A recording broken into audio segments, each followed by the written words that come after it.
तो आज के इस केमिस्ट्री क्लास में हम लोगों को पढ़ना क्या है, पहले वो सुन लेते हैं और उसके बाद बहुत बहुत इंटरेस्टिंग टॉपिक की तरफ मूव करेंगे। पढ़ना है आज temperature dependence of rate of reaction. थोड़ा सा सुना था इस बारे में जब आप चैप्टर के शुरुआत में पढ़ रहे थे कि factors affecting rate of reaction क्या क्या हो सकते हैं। तो उसमें प्रेशर की बात की थी, कंसंट्रेशन की बात की थी, टेम्परेचर की बात की थी। ये सब फैक्टर्स थे जो रेट ऑफ रिएक्शन को इंक्रीज या डिक्रीज करवा सकते हैं। कंसंट्रेशन पढ़ लिया पूरे चैप्टर में, अब तक यही तो पढ़ रहे थे हम लोग कि कंसंट्रेशन इंक्रीज डिक्रीज होने से रेट ऑफ रिएक्शन कैसे कैसे वैरी करेगा।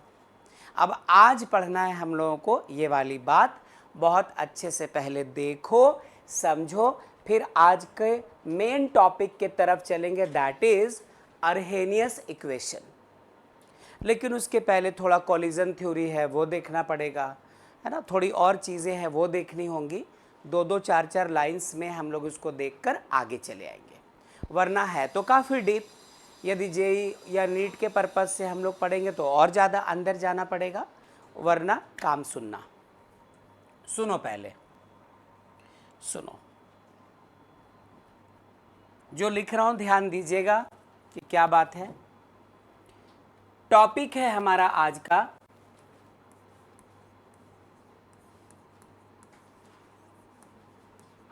Temperature dependence of rate of reaction. और इसी टॉपिक के साथ आप बाजू में लिख दो ये वाली बात, तो बहुत अच्छा होगा कि हम लोग एक्चुअली पढ़ने जा रहे हैं अर्हेनियस equation.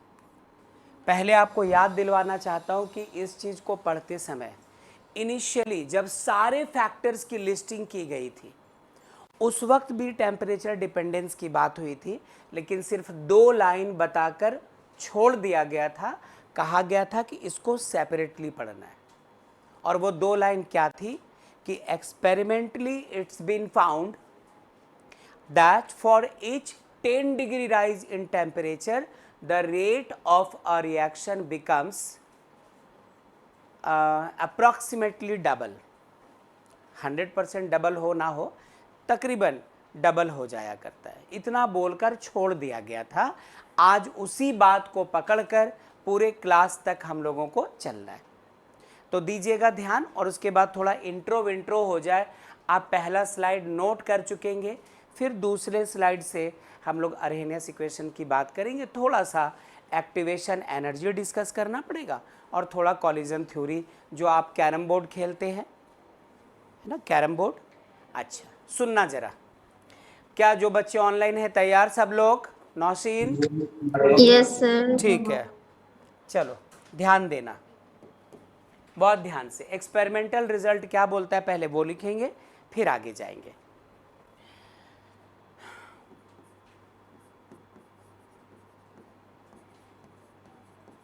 It has been found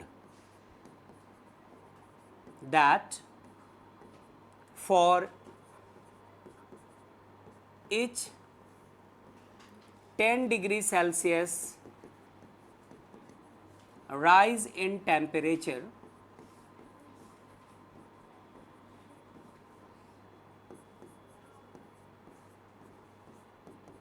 the rate of a reaction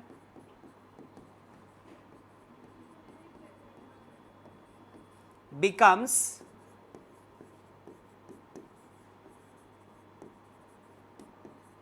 nearly double.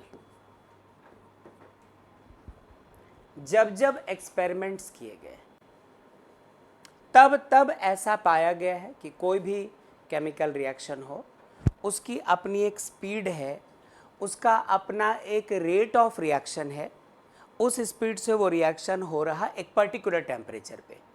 आपने टेम्परेचर डबल नहीं किया, यदि उसका पहले वाला टेम्परेचर 50 डिग्री सेल्सियस था तो सिर्फ 10 डिग्री सेल्सियस राइज करवाया और 60 करवा दिया।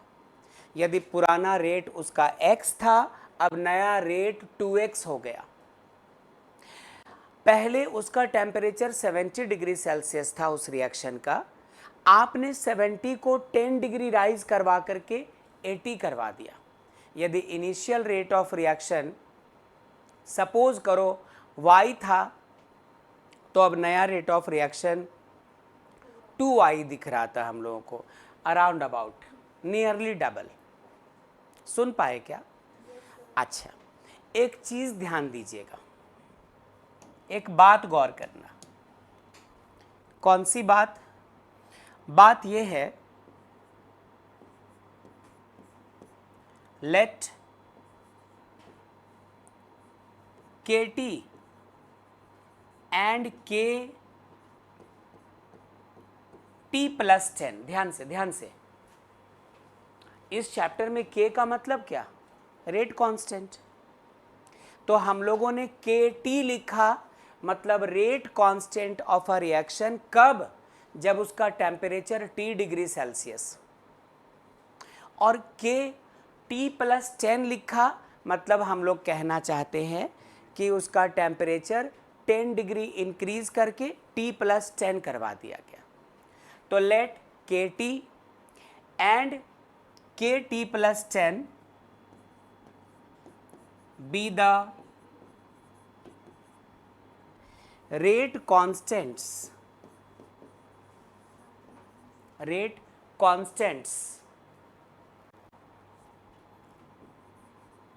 of a reaction having their rates R1 and R2, और वो भी कब? At T degree Celsius and T plus 10 degree Celsius respectively.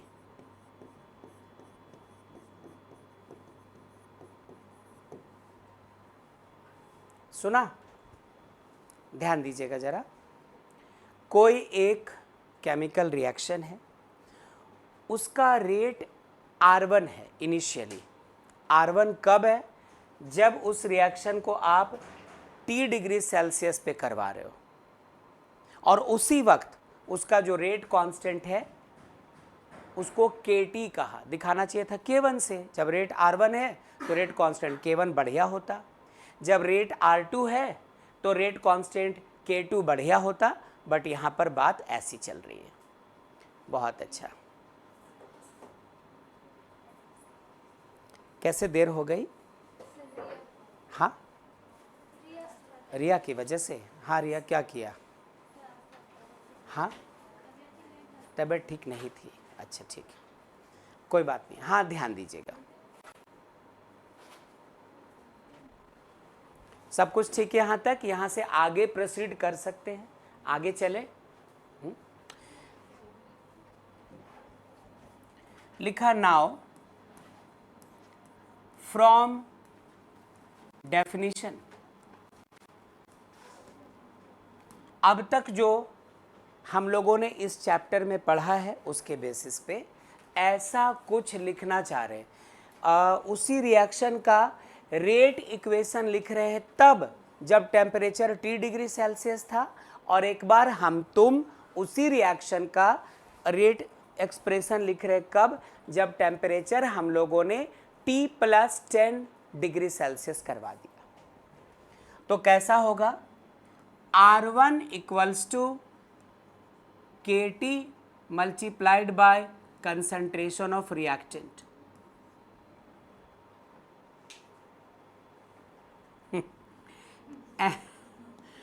And R2 equals to KT plus 10, और ये इसका इनिशियल कंसंट्रेशन। इक्वेशन कौन सा? 2। Who's there? अनु। ठीक तो है। Rate equals to k multiplied by concentration of reactant product, जो भी लेना होता था। तो यहाँ पर इनिशियल कंसंट्रेशन को मतलब कोई रिएक्शन कंसिडर किया नहीं है, ए बी सी डी वगैरह, तो सिर्फ स्क्वायर ब्रैकेट दिखा दिया, वो रिप्रेजेंट कर रहा है किसको, कंसंट्रेशन को। नाउ इक्वेशन 2 को डिवाइड कर दो आप इक्वेशन 1 से, इक्वेशन 2 को इक्वेशन 1 से, ठीक है। क्यों आशीर्वाद ले रही थी आप, बॉटल उठा लेते, अच्छा।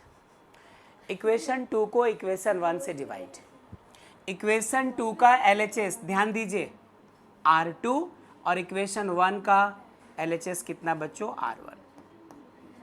इसका RHS इक्वेशन 2 का KT plus 10 into concentration of initial concentration of reactant और KT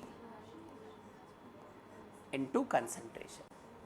जब डिवाइड किया तो दोनों के इनिशियल कंसंट्रेशन सेम है, इसलिए कैंसिल तो हो जाएंगे, कैंसिल तो हो जाएंगे। R2 upon R1 equals to rate constant at temperature T plus 10 degree Celsius upon rate constant at temperature T। आपसे इसके बारे में क्या कहना है, ये हम लोग क्या कैलकुलेट कर रहे हैं या क्या पता कर रहे हैं, सुनना जरा, सुनना। ये हम लोगों ने पता किया है एक्चुअली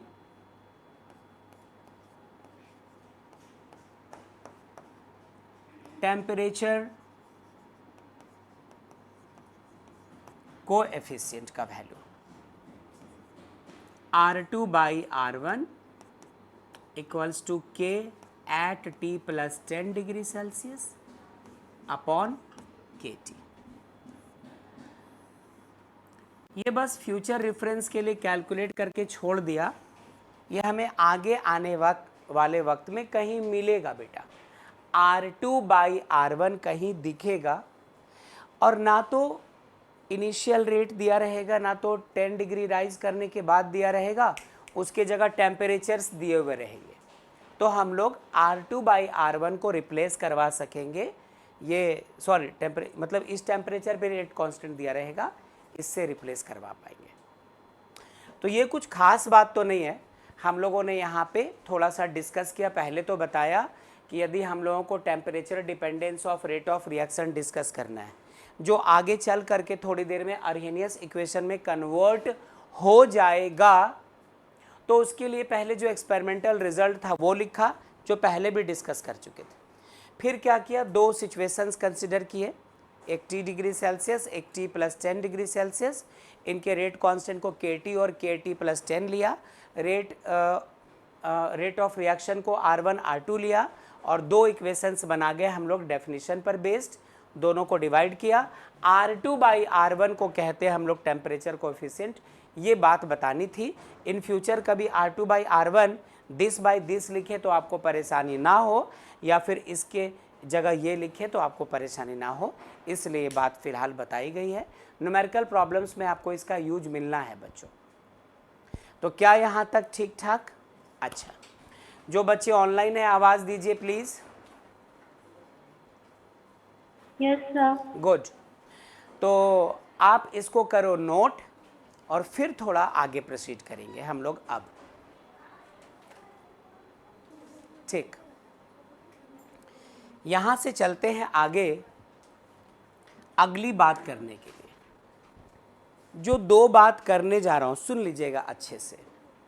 दो बात हम लोग 5 to 10 to 15 मिनट्स में जो निपटने वाले हैं, यदि इस पर डीप इनसाइड उतर कर बात की जाए तो 2 घंटे लगातार पहले टॉपिक पे बात हो सकती है, 2 घंटे दूसरे टॉपिक पे बात हो सकती है। जितनी आपको रिक्वायरमेंट है वो ये कि हम लोगों को उसका आउटलाइन समझ के रखना है, ताकि जब इसकी ज़रूरत पड़े तो ऐसा ना हो कि ये वर्ड सुना हुआ ना रहे या ऐसा कोई चीज़ पता ना हो, ताकि इसको अप्लाई करते समय मुश्किल क्रिएट हो जाए। इसलिए थोड़ा सुनना समझना। सपोज हमारे पास ये कोई एक कंटेनर है, कोई एक कंटेनर है और इसमें रखा है किसी रिएक्टेंट को या मोर देन वन रिएक्टेंट को।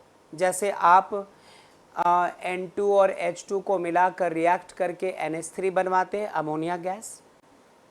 तो मान लो यहाँ पे दो रिएक्टेंट्स हैं, एक को कहा है A, एक को कहा है B। तो बहुत सारे A के एटम्स या फिर मॉलिक्यूल्स होंगे, बहुत सारे B के एटम्स या फिर मॉलिक्यूल्स होंगे। ठीक है, सुनते जाना। अब इनको जब इनका आइडियल कंडीशन मिल जाए, आइडियल कंडीशन का मतलब यदि A और B के बीच का रिएक्शन एक पर्टिकुलर टेम्परेचर पे होना है, तो जब तक आप वो टेम्परेचर नहीं देंगे तब तक ये लोग रिएक्ट भी नहीं करेंगे। तो जब आप वो पर्टिकुलर टेम्परेचर दोगे, आपको इसको अपना आइडियल कंडीशन मिल जाएगा। तो A के मॉलिक्यूल्स और B के मॉलिक्यूल्स या A के एटम्स और B के एटम्स एक दूसरे के तरफ चलेंगे। कभी ये चल करके इससे टकराएगा, ये यहाँ से यहाँ चलेगा, ये यहाँ से इस तरफ मुड़ेगा, इसको इधर से इधर जाना होगा, इसको इधर से इधर जाना होगा, इसको इधर से इधर जाना होगा, इसको इधर से इधर जाना होगा, इसको इधर से इधर आना होगा। इस तरह से यहाँ तो सिर्फ 2, 4, 6 एटम्स ऑफ A और B मॉलिक्यूल्स, एटम्स कुछ भी दिखाया गया। लेकिन जब आप एक कंटेनर में इस तरह के दो रिएक्टेंट्स ले रहे होंगे, उस वक्त crores and crores of A और वैसे ही इनमेरेबल B के एटम्स या मॉलिक्यूल्स होंगे।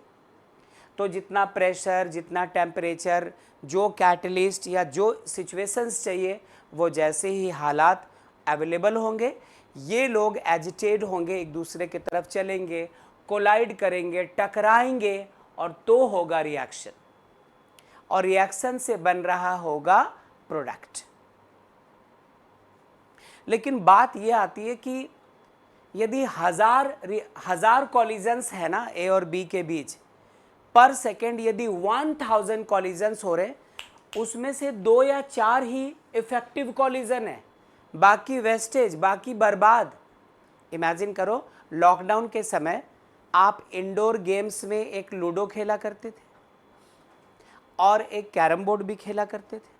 ठीक है, लूडो ज़्यादातर आप यहाँ धनबाद में बैठ के खेल रहे हैं, कोई रांची में बैठ के खेल रहा, कोई दिल्ली है, आपके रिलेटिव्स ऑनलाइन लूडो खेल रहे थे, ऑनलाइन कैरम बोर्ड भी खेल रहे थे। लेकिन घर के अंदर जो असली वाला कैरम बोर्ड है वो भी मौजूद है आपके पास, वो उसके सारे कॉइन्स हैं, पाउडर है, सब कुछ है, और 3-4 लोग मिलकर खेल रहे हैं। तो कई बार ऐसा नहीं होता था कि जो कॉइन है उसको आप होम नहीं करवा पाते थे, सामने वाला जीते जा रहा, जीते जा रहा, जीते जा रहा है, और आपका बार बार मिस हो रहा है, वो कॉइन आपका हो ही नहीं पा रहा। तो फिर आप क्या करते थे, एक बार गुस्से में आके जोर से ऐसे मार देते, जा, गेम ओवर। हाँ, इन्होंने कहा कि एक ना एक होम हो जाता था। वैसे में वही हालात यहाँ होते हैं बेटा, कि जब ऐसे गुस्से में आकर यूं हाथ फेर दिया और कोई एक वहाँ, अच्छा मज़ा तब आता था जब क्वीन कवर हो जाती थी। एक में क्वीन हो गई, एक में रेड या ब्लैक, कोई एक और कॉइन होम हो गया, दोनों आपका, छाती बहुत ठंडा लगता था बस कुछ किया है काम। लेकिन सामने वाला भी मानता नहीं था, बोलता नहीं बेईमानी है, चीटिंग है, नहीं चलेगा, लेकिन घर छोड़ो कोई बात नहीं।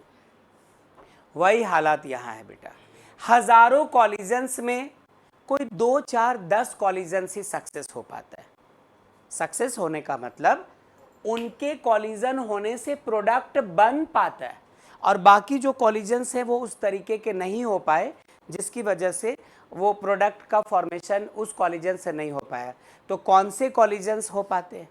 होते तो बहुत सारी चीज़ें, लेकिन सपोज करो सपोज करो कि कॉलिजन ऐसा हो कि एक ए है और दूसरा यहाँ पे बी है, और प्रोडक्ट बनने की शर्त है जब ये दोनों बिल्कुल हेड ऑन कोलाइड करें। हेड ऑन कॉलिजन जब हो तभी, हेड ऑन कॉलिजन हो तभी प्रोडक्ट बने।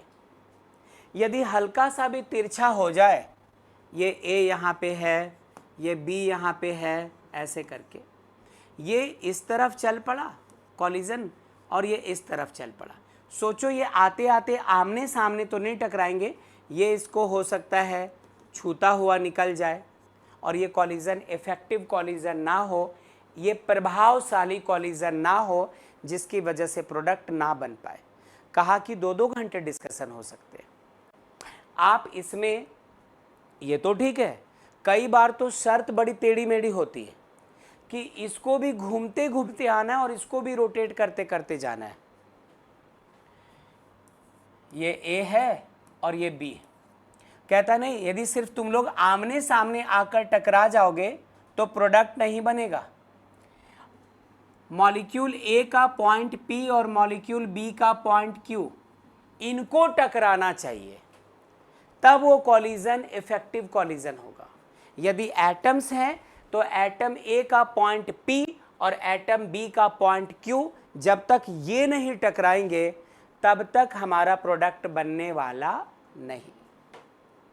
तो फिर इनको करना क्या पड़ेगा, इनको आगे भी आना पड़ेगा और हल्का सा रोटेट भी करना पड़ेगा। इसे आगे भी आना होगा और हल्का सा रोटेट भी करना पड़ेगा, ताकि जब इनका कॉलिजन हो रहा हो, ये ए ये बी, तो ए का जो पॉइंट पी है वो यहाँ पे आ जाए और बी का पॉइंट क्यू है वो यहाँ पे आ जाए, तब कॉलिजन हो, तब इसके बाद प्रोडक्ट बन सकता है। तो शर्तें कई हो सकती हैं कि इसका पॉइंट पी इसके पॉइंट क्यू से टकराए तो होगा, वेलोसिटी ऐसी होनी चाहिए, टेम्परेचर इतना होना चाहिए, रोटेशन ऐसी होनी चाहिए, रिवॉल्यूशन ऐसा होना चाहिए, ये सारी चीज़ें। बट अभी हम लोग उन पे बात ना करके, अभी हम लोग सिर्फ बात करेंगे कि एक टॉपिक है, एक वर्ड है जो हमें पता होना चाहिए और उसे कहते हैं कॉलिजन थ्योरी। ऐसा कॉलिजन थ्योरी क्या है, ये थ्योरी बोलती क्या है?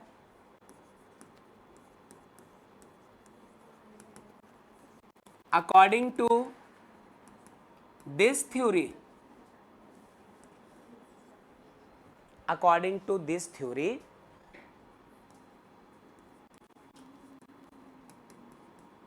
a chemical reaction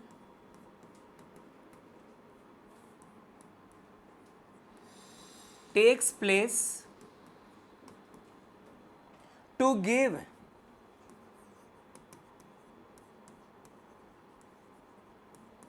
products, note अभी ना करें, only when there is effective collision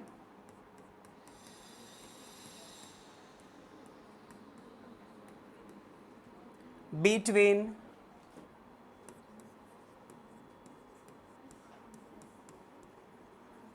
the reactant molecules या फिर atoms। रिएक्टेंट के मॉलिक्यूल्स या एटम्स एक दूसरे से इफेक्टिव तरीके से जब कोलाइड करते हैं तभी प्रोडक्ट बनता है, वरना 1000 में से 2-4 इफेक्टिव कॉलिजन यदि हुए तो वो तो प्रोडक्ट दे रहे हैं, लेकिन बाकी के जो 995 कॉलिजन्स हुए वो वेस्टेज है, वो बेकार है, उससे कुछ मिलने वाला नहीं है। ठीक है, तो इतनी सी बात ये कह रहा होता है, इसके अंदर डुबकी लगाओगे बहुत गहराई है, अभी उस पर बात हम लोग करेंगे नहीं। ये एक चीज़ है, इसको आप नोट कर लीजिए बच्चों, पहले इसको नोट कर लो।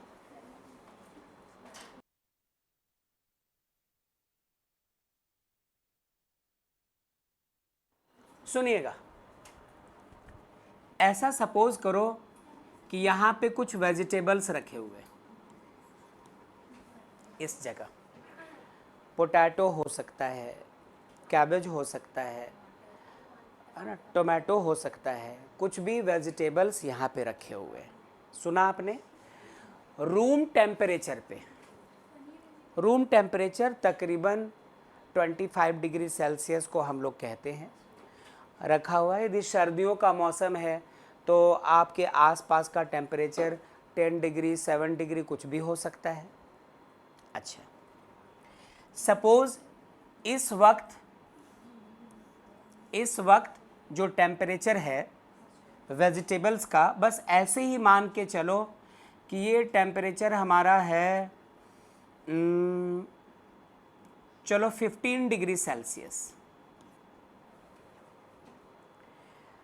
अब इन वेजिटेबल्स को फ्राइंग पैन में या जिस किसी बर्तन में हमें पकाना होता है, जो प्रोसेस होता है पकाने का वो सारा प्रोसेस इस पर अप्लाई कर दिया गया है। वो जो उबलने का प्रोसेस शुरू होता है वो सब कुछ हो चुका। तो इसी सिस्टम का, वेजिटेबल के इसी सिस्टम का टेम्परेचर थोड़ी देर में काफ़ी ज़्यादा हो चुका है, जब इसमें उबाल आ चुका है, वेजिटेबल अभी भी है। और 15 डिग्री सेल्सियस से बढ़ते बढ़ते ये हो चुका है 100 डिग्री सेल्सियस इसका टेम्परेचर। 90 ले लो, थोड़ा कम लेना है तो। किसी प्योर सॉल्वेंट में सॉल्यूट डिज़ोल्व करते हैं तो जो टेम्परेचर होता है, बॉइलिंग पॉइंट इंक्रीज डिक्रीज करता है, वो सब अलग सा चीज़ है। 100 डिग्री सेल्सियस पे अब ये उबल रहा है। रिया ध्यान दीजिए प्लीज़, जिया ध्यान दीजिए, मैं अभी माइक ऑफ करके उधर आया था आप लोगों से ही बात करने के लिए, ध्यान दो। अब एक बात बताओ, यदि इस टेम्परेचर पे वेजिटेबल है, ये तो कच्चा है, इसे आप खा नहीं सकते। प्रोसेस बढ़ता गया, टेम्परेचर बढ़ता गया, आप इसमें स्पाइसेस डालते चले गए, है ना, गर्म होती गई कढ़ाई वगैरह, और अब ये सारा प्रोसेस हो चुका। आप इसे थोड़ी देर तक बॉयल होने के लिए छोड़ रहे हो, ताकि उतने में जो भी वेजिटेबल्स है वो खाने लायक हो जाए, कच्चा ना रहे। इसी दौरान जो स्पाइसेस हैं वो इसके अंदर एब्जॉर्ब भी हो रहे हैं, एडजॉर्ब भी हो रहे हैं, सब कुछ हुआ। अब आप इसे खाना चाहते हैं बच्चों, बहुत ध्यान से, ये मैं लॉजिकली जरा डिस्कस कर रहा हूं, बस ध्यान देना। अब खाना चाहते हैं, इस वक्त खा सकते नहीं है, कच्ची है सब्जी। इस वक्त खाओगे तो आपका क्या होगा आपको पता है ना। यदि आप इस वक्त खाना शुरू कर दें तो मुंह जल जाए, खा नहीं पाए, परेशानी। आप क्या करते हैं, इन्हीं वेजिटेबल्स को इस टेम्परेचर पर लाकर तब खाते हैं। कौन सा टेम्परेचर? तकरीबन 30 डिग्री सेल्सियस से 50 डिग्री सेल्सियस तक मिला के खा रहे हो। इस वक्त गर्म होता है, लेकिन खाने वाली चीज़ें यदि उसको आप उबाल कर बना रहे तो जितना गर्म है टेस्ट उसका उतना बढ़ता है, सरफेस टेंशन कम होता है टेम्परेचर से, जिसकी वजह से जीभ के अलग अलग हिस्सों तक ये पहुंचते हैं और हमें टेस्ट महसूस होता है। चाय गर्म अच्छी लगती है, खाना गर्म करके खाते तो ज़्यादा टेस्ट लग रहा होता है, वगैरह वगैरह। हम लोग क्लास 11 सरफेस टेंशन में नहीं जा सकते। हाँ, ये है कि इस वक्त खाएंगे नहीं क्योंकि ये कच्ची है, इस वक्त खा सकते नहीं क्योंकि उबल रही है, इस वक्त खा सकते हैं, ठंडा खाना टेस्ट लग भी नहीं सकता है, और इतना है कि हम लोग इसको झेल सकते हैं। तो मुझे आपसे ये कहना है कि यदि ये सब कुछ ना होकर एक ग्राफ होता बच्चों, ये एक ग्राफ होता जिसमें हम लोग इस वेजिटेबल को कह रहे होते कि ये क्या है, हमारा रिएक्टेंट है।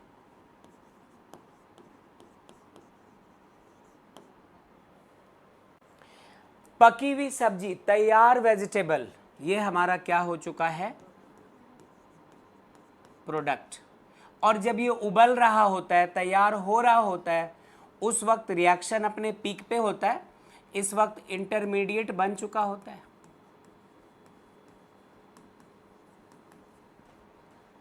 तो ये जो वाई एक्सिस आप देख रहे हो, ये जो वाई एक्सिस आप देख रहे हो, वाई एक्सिस पे आप दिखा रहे हैं टेम्परेचर को, ठीक है, और एक्स एक्सिस पे वो जो रिएक्टेंट था हमारा, उसके बदलते हुए चेहरे दिख रहे हैं कि पहले कच्चा था, फिर इस जगह पहुंचे तो अब ये अभी बॉयल हो रहा, जब इस जगह पहुंचे तो ये तैयार हो चुका है, ठीक है। रिएक्टेंट,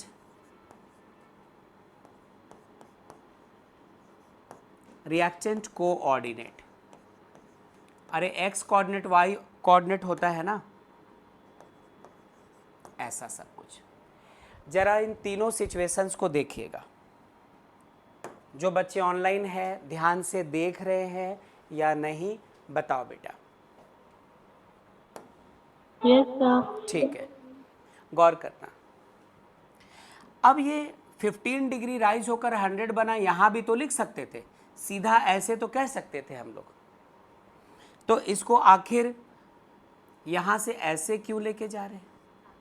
क्योंकि दोनों चीज़ें क्या क्या है कि वक्त के साथ साथ टेम्परेचर इंक्रीज होता जा रहा है, इसलिए ग्राफ का उठना ज़रूरी था, और जैसे जैसे वक्त बीत रहा वैसे वैसे इनके कलर्स में चेंज आ रहा है, इनकी बनावट बदल रही है, इनका सॉफ्टनेस चेंज हो रहा है, इनका हार्डनेस चेंज हो रहा है, इसमें जो तीखापन है, जो कसैलापन है, जो कड़वापन है, वो दूर होता जा रहा है, खाने के लायक बनता जा रहा, इसलिए इस तरफ भी इसको बढ़ना था, टेम्परेचर भी ऊपर करना था, तो ग्राफ थोड़ा तिरछा गया।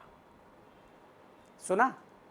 अच्छा, और इसके बाद फिर ग्राफ को वो गिरना था, ग्राफ को कम होना था। तो कौन कौन सी बात हुई? यहाँ पे हम लोग रिएक्टेंट की बात कर रहे हैं, यहाँ पे प्रोडक्ट की बात हो रही है, और ये इंटरमीडिएट की बात हो रही है।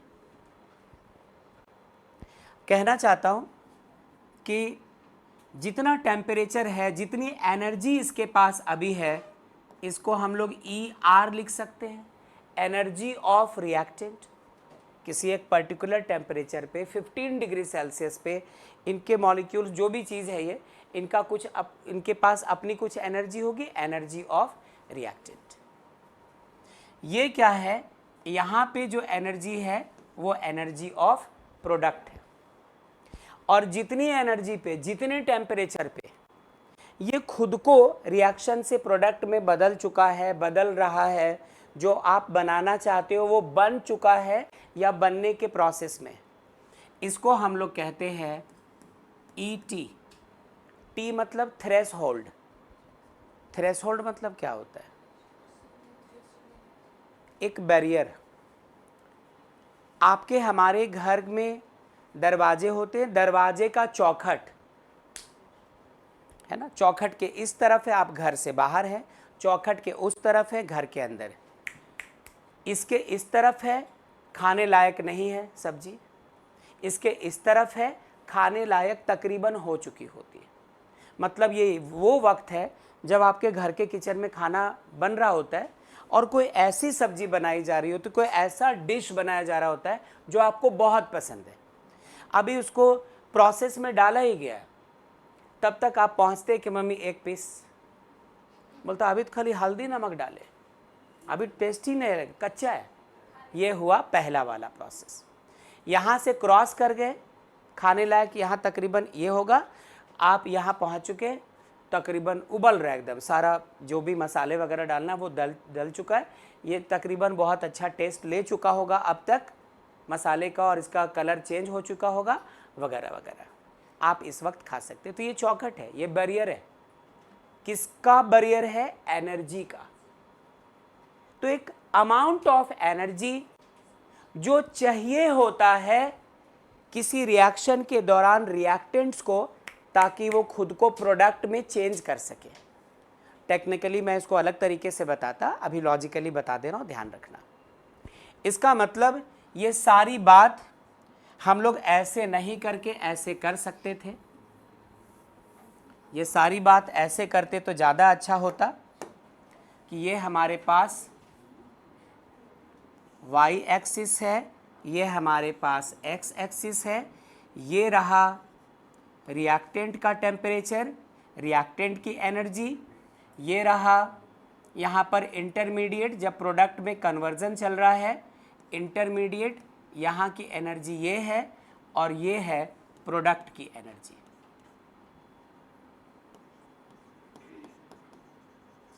रिएक्टेंट कितनी एनर्जी ई आर, कितना temperature E R, product E P, और ये क्या कहलाता है थ्रेशहोल्ड, थ्रेशहोल्ड एनर्जी। कैसे दिखा सकते हैं, ईटी से। तो एक ग्राफ यहां से शुरू होता है किसी भी रिएक्शन के दौरान जो कुछ इस तरह से बनता है, समझ पाए। तो इसके पास अपना कुछ ना कुछ टेम्परेचर है, आपने इसका टेम्परेचर बढ़ाया, बढ़ते बढ़ते बढ़ते बढ़ते खुद को प्रोडक्ट में चेंज करता है, और एक सर्टेन पर्टिकुलर टेम्परेचर पर आकर के हम तुम इसे यूज कर सकते हैं। तो ये प्रोडक्ट का टेम्परेचर हो गया। अब बात बतानी है क्या, कि जो थ्रेशहोल्ड एनर्जी थी, जो थ्रेशहोल्ड एनर्जी थी ईटी, ये तो वो मैक्सिमम एनर्जी है जो इसको चाहिए ही चाहिए खुद को प्रोडक्ट में बदलने के लिए, रिएक्शन करवाने के लिए एक अमाउंट ऑफ एनर्जी चाहिए, ये हमारा थ्रेशहोल्ड एनर्जी है।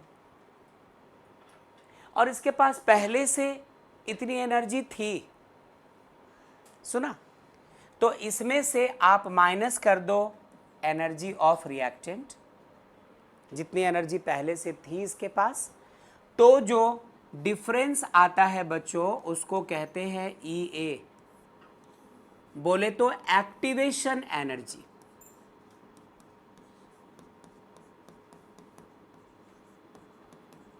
एक्टिवेशन एनर्जी, एक्टिवेट करना, जो चीज आपको मिली है आप उसको प्रोडक्ट में चेंज करना चाह रहे हैं तो उसको एक्टिवेट करना पड़ेगा, रिएक्शन के लिए उसको आपको कन्विंस करना पड़ेगा कि रिएक्शन करे। तो इसके बीच का जो डिफरेंस होता है, मान लो 100 डिग्री सेल्सियस तक पहुंचता तो रिएक्शन होता, 15 डिग्री सेल्सियस पहले से ही इसका टेम्परेचर था, तो एक्स्ट्रा और कितना देना पड़ेगा 85, 15 डिग्री पहले से है, 100 पे रिएक्शन होगा तो 100 में वो 15 माइनस कर दो, सिर्फ 85 और देना पड़ेगा, तो वो जो 85 बचेगा 85, वो एक्टिवेशन एनर्जी कहलाता है। आप मुस्कुरा रही हैं क्यों? अच्छा कोई बात नहीं, कभी ऐसा नहीं बोलते बेटा, गंदी बात है ना, हमेशा कहना कि रिया गौतम बुद्ध बनने वाले, इस तरह से बोलो। हाँ तो आप उससे निपटो, मैं तो उनको एक नॉलेज दे रहा हूँ। हाँ ठीक है, अच्छा अच्छा ठीक, एक्टिवेशन एनर्जी का ये ग्राफ ऐसा होता है, ठीक है। अब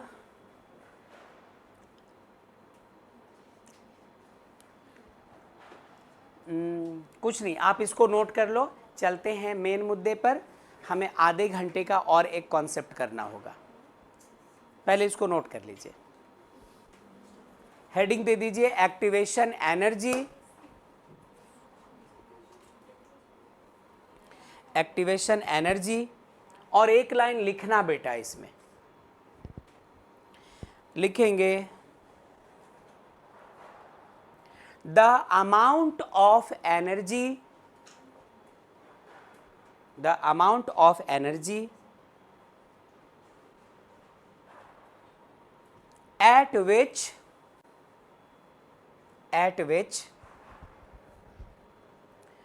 the reactants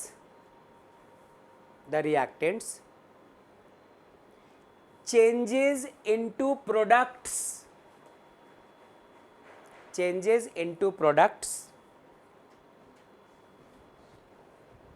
is called the activation energy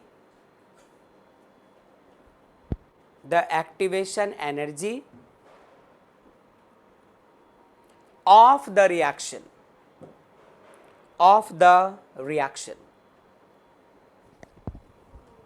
ठीक है, चलिए कुछ मत करो, ये ग्राफ बना के रख लो सिर्फ। सर एक्टिवेशन के बाद मैं तो भूल गया बेटा। हाँ, activation energy of the reaction, यही बोला होगा, क्योंकि एक्टिवेशन शायद 2-3 बार बोला। अब कौन से एक्टिवेशन की बात अब कर रही है वो नहीं पता।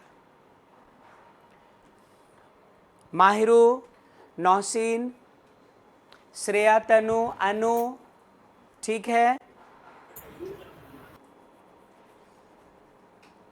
डन तो हो गया सबका। चलिए, काम ही क्या था इसमें।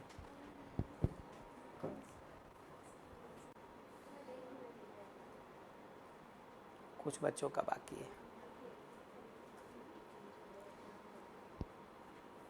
अब इसमें है तो बड़ी सारी बात, बट अभी इस वाले क्लास में हम लोग वो सारी बात अभी करेंगे नहीं। जो मेन चीज़ है वो ध्यान से रखना है। चलो गौर कीजिएगा प्लीज।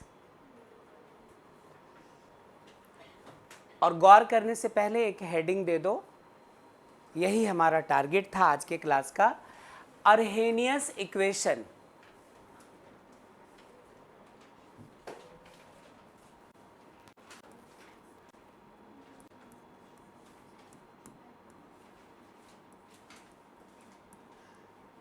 अर्हेनियस इक्वेशन लिखना। अर्हेनियस इक्वेशन लिखने के बाद लिखेगा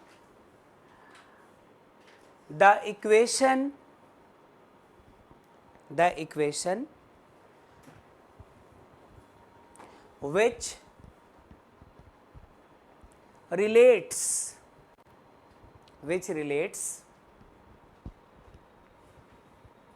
the rate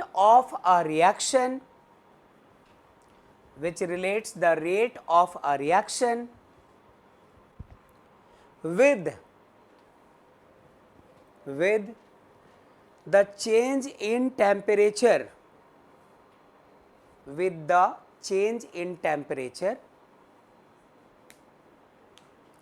suggested by Arrhenius, change in temperature, comma, suggested by Arrhenius is given as below. Arrhenius is given as below.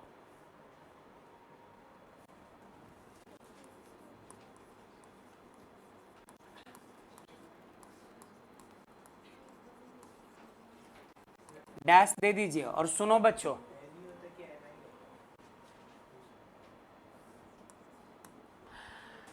ध्यान दीजिएगा जरा। इसके बाद आप पेन पेपर को भूल जाइए और सारी ताकत, सारी जुगत इधर लगाइएगा। ये जो इक्वेशन है अजीबो गरीब चेहरे का, यही है अर्हेनियस साहब का सजेस्ट किया हुआ ओरिजिनल इक्वेशन। इसके बाद हम लोगों ने इसको सिंप्लीफाई भी कर लिया था। सुनना अच्छे से।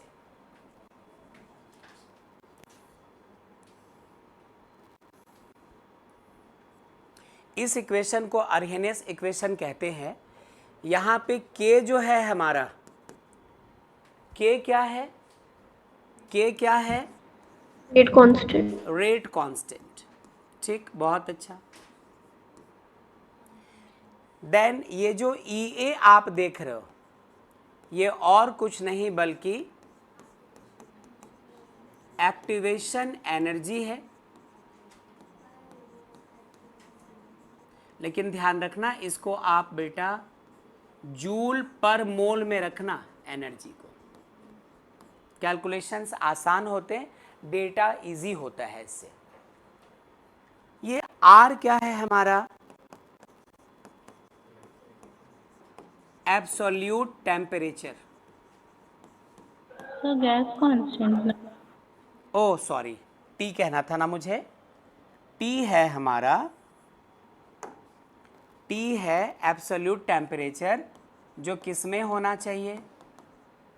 केल्विन में। ये जो R है, ये है gas constant.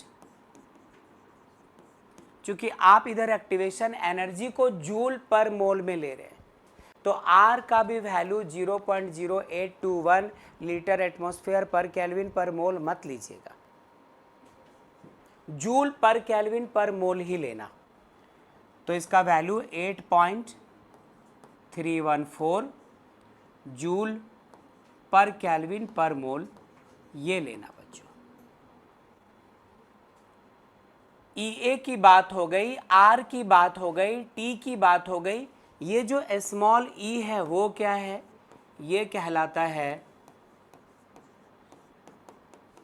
Exponential factor. Maths में आया करता था, जब हम लोग पढ़ते थे हमारे सिलेबस में एक्सपोनेंशियल फैक्टर पढ़ना होता था। एक्चुअली नाम था एक्सपोनेंशियल फंक्शन पढ़ना होता था, लॉगरिथमिक फंक्शन पढ़ना होता था, समेशन ऑफ सीरीज पढ़ना होता था, प्री एक्सपोनेंशियल फैक्टर्स पढ़ना होता था। मैथ्स के हमारे 12 बुक्स थे। बहुत सारा कुछ हटा दिया। आप स्टैटिस्टिक्स पढ़ते हैं, है ना, उसका अलग बुक था। डायनामिक्स अलग था वो मैथ्स, फिजिक्स के न्यूमेरिकल्स उसमें होते थे डायनामिक्स में, ठीक है। स्टैटिस्टिक्स अलग होता था। तो कोऑर्डिनेट ज्योमेट्री, अलजेब्रा, कैलकुलस सब के अलग अलग बुक होते थे। चलिए, आपको सब एक ही मिला, छोटे छोटे चैप्टर्स में बदल करके। ओके, ये जो कैपिटल ए है इसको कहते हैं हम लोग pre exponential factor. Sir Arrhenius factor भी तो बोल सकते हाँ, बोलते हैं। इनफैक्ट इसी का दूसरा नाम है फ्रीक्वेंसी फैक्टर, और इसी का तीसरा नाम है, जैसा नौशीन कह रही थी, अर्हेनियस फैक्टर।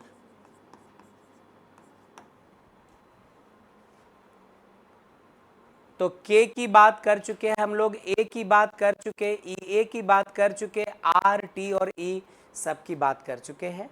ये था अर्हेनियस इक्वेशन। वो इसके हेल्प से बताना चाहते थे कि यदि आप टेम्परेचर बदल बदल के रखते हो तो रेट ऑफ रिएक्शन कैसे चेंज करेगा, रेट कांस्टेंट के हेल्प से। आपको बताया तो था आज के क्लास के शुरुआत में, R2/R1 equals to rate constant at T + 10 degree Celsius upon rate constant at T degree Celsius. तो रेट ऑफ रिएक्शन पे क्या असर पड़ता है टेम्परेचर का, इसको एक्चुअली अर्हेनियस साहब ने ही हमारे सामने रखा था। अब ये इक्वेशन क्या था, एक्सपोनेंशियल फैक्टर वगैरह, इसके बारे में कोई कैलकुलेशन आपको नहीं पता, क्योंकि मैथ्स में भी ये चीज़ें हटा करके उसके बाद आपको छना हुआ सिलेबस मिल रहा है अभी पढ़ने के लिए।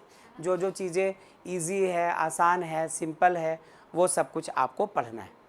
फिलहाल चूँकि ये बर्दाश्त से बाहर था, ये बर्दाश्त से बाहर चीज़ है ना, इसलिए डिसीजन ये लिया गया कि हमें इसका चेहरा ठीक करना पड़ेगा, हमें इसे जाने पहचाने शक्ल में चेंज करना है। तो उसके लिए तरकीब क्या लगाई गई, सुनो।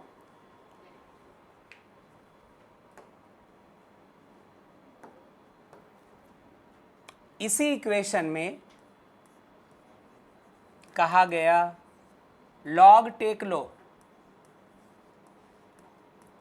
Taking log both sides. क्या हुआ सुनना, इस तरफ क्या आ जाएगा बच्चों, log K equals to log A into e to the power minus activation energy E A by R into T. लेकिन ध्यान रहे, यहाँ पे जो लॉग हम तुम ले रहे हैं वो नेचुरल लॉग है, जिसको ln लिखा करते थे हम लोग। तो या तो आप इनको भी ln लिख दो, नेचुरल लॉग, और नहीं लॉग लिखना चाहते हैं तो बताना पड़ेगा कि बेस क्या है इनका, e है। अब चूंकि लॉग से दूर रहे हैं, लॉग का कोई चैप्टर था नहीं शुरू से लेके क्लास 10 तक सीबीएसई वालों का, और अभी भी 11-12 में कहीं आपके सिलेबस में नहीं है, आर.डी. शर्मा की बुक में नहीं है। बुक में भी मिलेगा थोड़ा सा तो आर.एस. अग्रवाल मिलेगा, क्लास 11 के आर.एस. अग्रवाल में भी है। तो हम लोग काफ़ी दूर दूर हैं, इसलिए फ़िलहाल जो आईसीएसई वाले बच्चे हैं वो समझ रहे होंगे कि क्या बोल रहा हूँ मैं, और यदि वो भी नहीं समझ रहे तो अच्छी बात है, समझ रहे हैं ये पक्की गारंटी, ये भी मैं जान रहा हूँ। रुक जाओ, log K at base e equals to formula log m into N,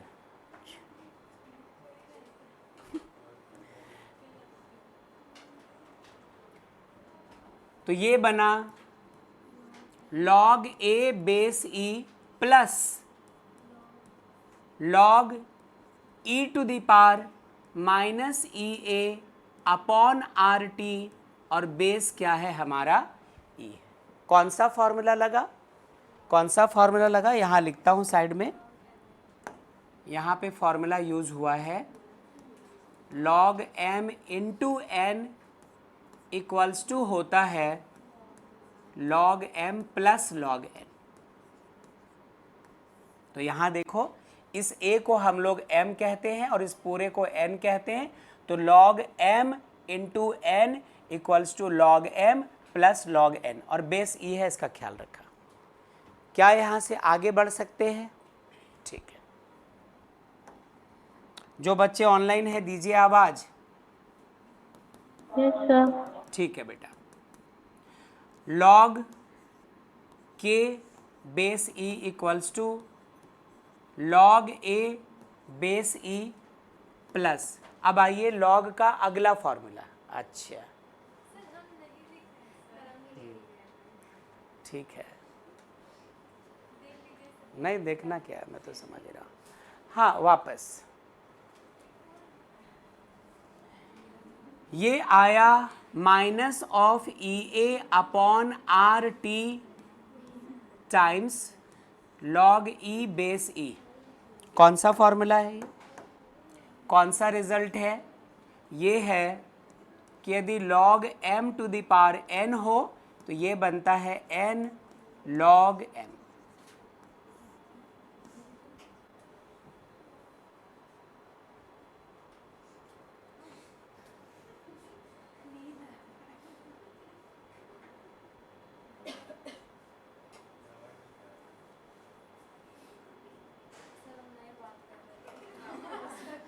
बस मैं चाहता था संजना आप यहाँ बैठो, यूं ही।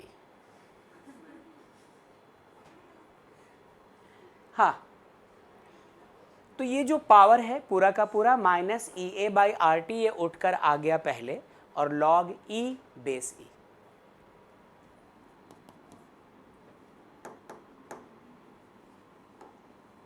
ठीक है, लॉग के बेस ई जैसे का तैसा, log a बेस ई जैसे का तैसा, प्लस और माइनस मिलकर बन गए minus E A by R T, और इसके जगह मुझे लिखना है बच्चों 1। याद आया परिधि? यदि लिखा रहे log 2 base 2 value 1, log 10 base 10 value 1, log 5 base 5 value 1, log a base a value 1, यानी सेम बेस पर यदि किसी लॉगरिथमिक वैल्यू का आपको रिजल्ट चाहिए तो वो 1 होता है। तो साइड में हमें लिखना चाहिए यहाँ पे कि हमें क्या यहाँ पर अप्लाई करना पड़ा कि log e base e equals to क्या हो गया हमारा 1। This implies that log k base e equals to log a base e minus E A by R T. ये कुछ मिला है, क्या मिला है? इसी का लॉगरिथमिक फॉर्म। एक्सपोनेंशियल फॉर्म्स के वैल्यूज़ थोड़े मुश्किल होते हैं कैलकुलेट करना, थोड़े मुश्किल से भरे होते हैं, इसलिए इसको लॉगरिथम में चेंज किया गया है। ये थोड़ा सिंप्लीफाइड रिजल्ट होता है। तो जो कुछ लिखा है बोर्ड पर ये सारा कुछ पहले नोट कीजिए, 2 बातें और बताएंगे, काम खत्म। नोट किया जाए बच्चों।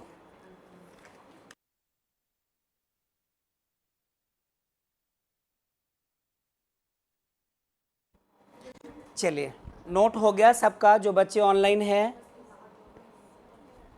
Yes sir. ठीक है। अब यहाँ से 2 छोटी छोटी चीज़, इनका बाकी जल्दी कीजिए बेटा।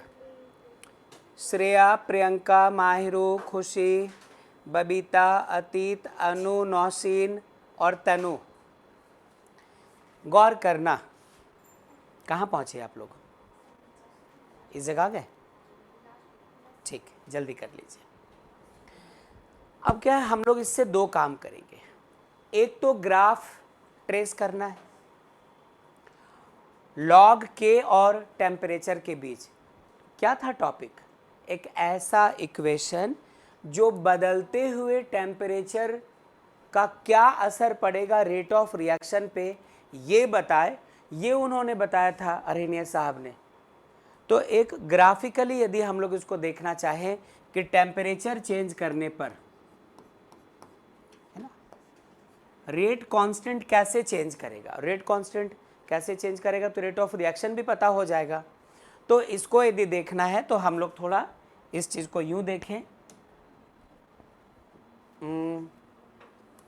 नाउ यहाँ तो आकर हम लोग रुके ही थे कि log k to the base e equals to log a base e minus E A upon R T. यहीं पे आके रुके थे हम लोग अभी।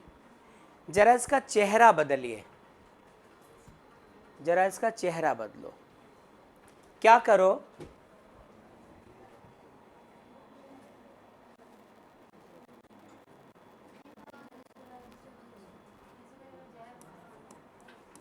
Eight temperature T equals to T1, यदि आप K इक्वल्स टू K1 लेते हो and at T equals to T2, यदि K इक्वल्स टू K2 हो जाए। सुना? तो ये कैसा दिखने लगेगा? इसी इक्वेशन के 2 चेहरे मिलेंगे हम लोगों को। लिख सकते हैं log K1 base E equals to log A base E, ये अरेनियस कांस्टेंट हो गया, minus E A by R, और यहाँ पे क्या लिख सकते हैं, T1। इक्वेशन कौन सा? 1। क्या 1 2 पहले यूज कर चुके हैं इस इक्वेशन में? अभी कैलकुलेशन नहीं ना? ठीक है। And log K2 base E equals to log A base E minus E A upon R times T2। Equation कौन सा? 2।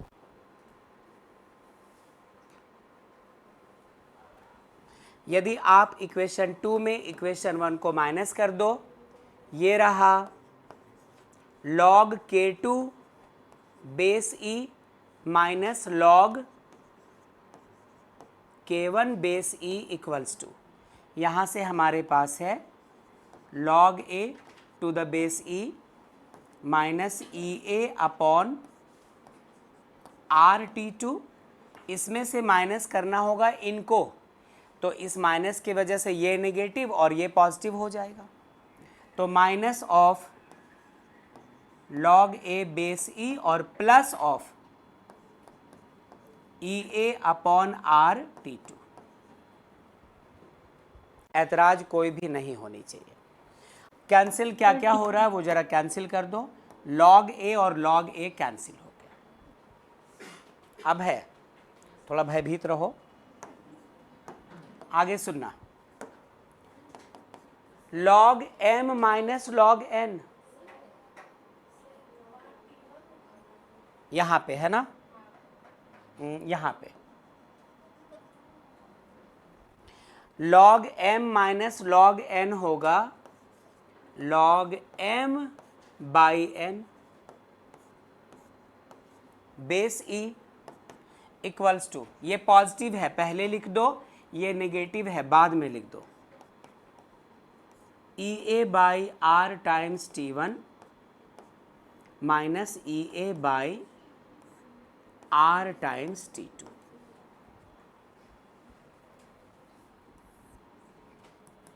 दिस implies that log, यदि इसको उल्टा कर देते हैं हम लोग, K1 बाई K2 कर देते हैं, किसी वजह से बता रहा हूं क्यों, बेस E इक्वल्स टू, यहाँ पर भी तो स्विच कर जाएगा है ना, पहले कॉमन क्या आएगा, ई ए बाई आर, और यहाँ बचेगा, चूंकि इसको स्विच कर दिया तो ये भी 1 by T2 minus 1 by T1। हाँ आर होगा ना, आर ऊपर क्यों होगा, इधर लॉग स्विच हुआ है, इधर सिर्फ साइन स्विच होगा, जो नेगेटिव है वो पॉजिटिव, जो पॉजिटिव है वो नेगेटिव। नहीं समझे, यदि यहाँ से माइनस कॉमन ले चुके होते यहीं पे, तो ये पॉजिटिव ये नेगेटिव, और यहाँ पर भी माइनस कॉमन लेना होता है हम लोगों को, तो ये एक रिलेशन मिलता है। लेकिन एक छोटा सा काम और जो अभी नहीं करते हैं, पहले इसको नोट कीजिए, क्योंकि 2-3 चुक चुक हो गया इतने में, जल्दी से। वो छोटा सा काम पता क्या था, बेस ई को बेस 10 में बदलना, 2.303 से मल्टीप्लाई करना, लेकिन एक साथ 2-3 लोगों ने चुक चुक चुक चुक कर दिया, लगा रहने दो, बाद में देखते हैं।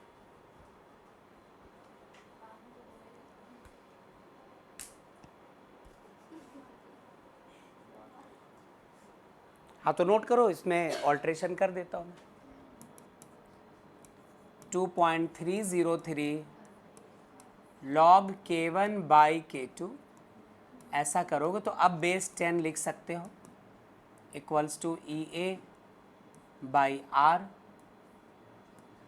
1 by T2 minus 1 by T1। हालांकि पहला ही ठीक था, T1 माइनस T2 वही बढ़िया रहता, कोई बात नहीं। log K1 by K2 base 10 equals to E A by 2.303 R 1 by T2 minus 1 by T1।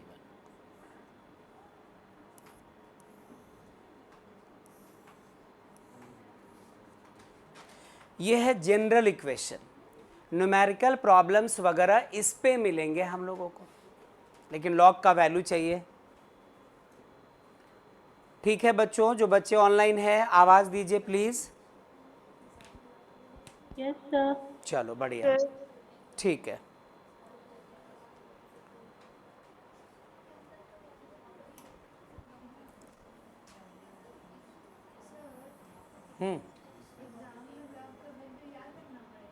नहीं दे देंगे वो लोग वैल्यू, तो फिर क्वेश्चन भी नहीं देंगे वो, क्योंकि फिर बताता हूँ, जब हम लोग पढ़ा करते थे उस वक्त लॉग के वैल्यूज़ नहीं देते थे, उसके बदले वो लॉग टेबल देते थे।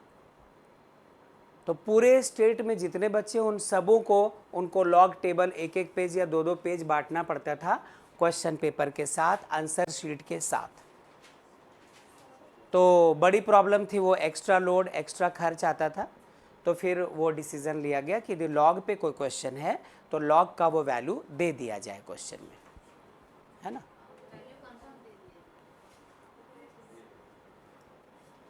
इसी को वैसे भी लिख लो दूसरे चेहरे में भी, log K2 बाई K1 यदि होता बेस 10 पे, तो ये होता ई ए अपॉन 2.303 इंटू आर, और यहाँ पे भी 1 by T1 minus 1 by T2। एक करोगे तो, एक यूज़ करोगे तो माइनस के साइन का चक्कर आएगा, दूसरे में माइनस के साइन का चक्कर नहीं आएगा। तो ये ज़्यादा बेटर है इसी को यूज़ करना। बेकार यहाँ पर इसको स्विच कर दिया था हम लोगों ने, क्योंकि 1/T1 तो बड़ा हो जाएगा और 1/T2 छोटा पड़ेगा, तो बड़े में छोटा माइनस होगा तो रिजल्ट पॉजिटिव आएगा। ठीक है।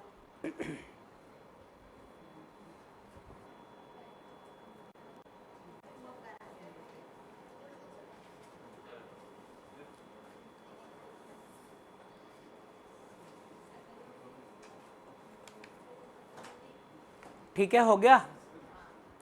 Yes sir. ओके, तो चलो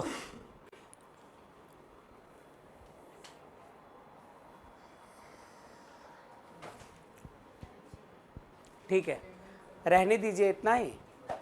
अगले क्लास में फिर हम लोग चलेंगे नए चीज़ के साथ। नोट सबका हो चुका, किसी का बाकी तो नहीं है रिया के अलावे? अच्छा, बहुत अच्छा, मतलब गलती मेरी है। अच्छा, सिर्फ 1 सेकेंड और।